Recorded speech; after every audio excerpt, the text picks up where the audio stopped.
Poverty is a global problem. According to the World Bank, in 2015, over 700 million people were living on less than $1.90 a day. While that represents a milestone, in 1990, it was over 1 billion. That's still way too many people.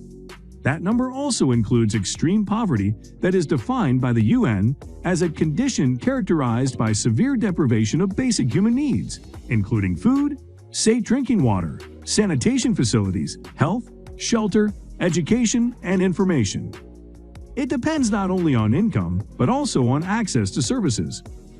In today's video, we will be talking about why poor stays poor.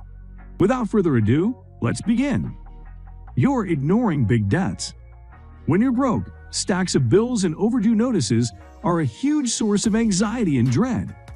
But avoiding those problems and failing to manage your debts only makes them worse, according to Robert Farrington, founder of The College Investor. A lot of young adults are burdened by student loans and other debt, yet they don't realize there are a lot of options out there for them, Farrington said. For example, for student loans, there are tons of programs that can help with lower payments and even forgiveness. But you have to take positive action and seek out these programs. You feel powerless. When you're poor or in the middle of a financial hardship, it can make you feel powerless to do anything to change it. But giving into those feelings of helplessness will only hurt you, said A.G. Smith, Vice President of Content Strategy and Managing Editor of Smart Asset. By getting accurate, unbiased knowledge and advice, people can feel empowered and confident in their personal finance decisions. Smith said, they can then take steps to make a better financial future. You haven't learned about personal finance. Most people are broke because they don't learn about personal finance, said the founder of Lazy Man and Money. He added that one example of the dangers of debt is that it has compound interest working against you instead of for you as it does with investments. I think the psychology should shift from, how can I spend money to make me happy now, to how can I use this money to buy me financial freedom in the future, he said.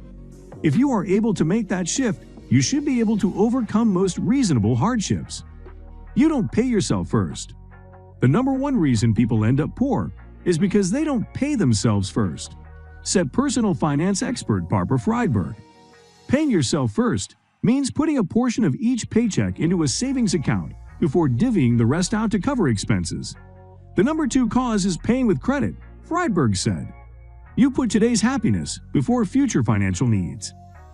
Poverty is often generational, according to Luke Lands, a speaker and personal finance writer at Consumerism Commentary. You might be poor simply because your family always has been, which is one of the hardest environments for making progress, Landy said.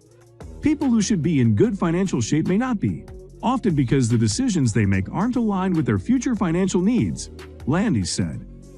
Making conscious decisions that require some thought about the future isn't as satisfying in the moment as choosing something that they perceive to have an immediate positive effect on happiness. You lack an emergency fund. Jeff Rose, founder of GoodFinancialSense.com, listed his top 4 biggest ways people hurt themselves financially. Not knowing how much debt they really have and how much interest they are paying. Not having nearly enough cash savings in emergency funds. Not recognizing they need to save for retirement. Being oblivious to what is going on with their credit history. That's as simple as requesting your free credit report and making sure all your information is correct. You don't course correct your finances. There's almost always a cheaper or better way of doing something, but you have to get into the habit of questioning and challenging your current way of going about it, said Stephanie O'Connell of The Broken Beautiful Life. Use your creativity and critical thinking skills to find and implement more cost-effective alternatives. Whether it's renegotiating your insurance rates, switching banks, or planning your next vacation. You're spending too much on housing. It might be time to consider moving to a smaller place. Spending too much money on rent or a mortgage is the biggest reason people struggle financially, said Andy Joswade, CEO of Student Loan Hero. After living in New York City for a few years, I met dozens of young people who were house poor. These were people who make above-average incomes but end up spending too much on rent, he said. As a rule of thumb, you should try to keep housing costs under 20% of your income. as opposed to the 28% to 30% limit that most banks allow. You don't have a money plan. The biggest reason people stay poor, according to El Martinez of Couple Money, is not having a plan for their money. It is easy to hope that there is money left over at the end of the month, but many times, our behavior gets in the way.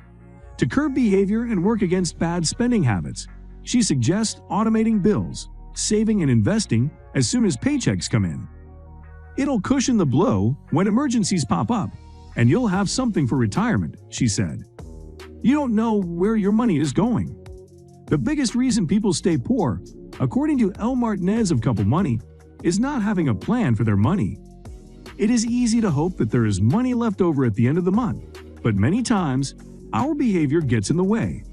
Donna Friedman, a personal finance expert and writer, said the biggest thing she sees keeping people in the paycheck-to-paycheck cycle is not having a budget.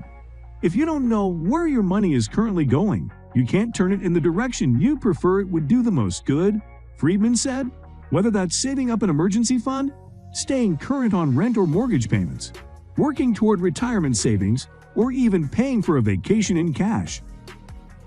When you know you have enough money to deal with all of your needs and some of your wants, plus those pesky emergencies, you can sleep very well at night.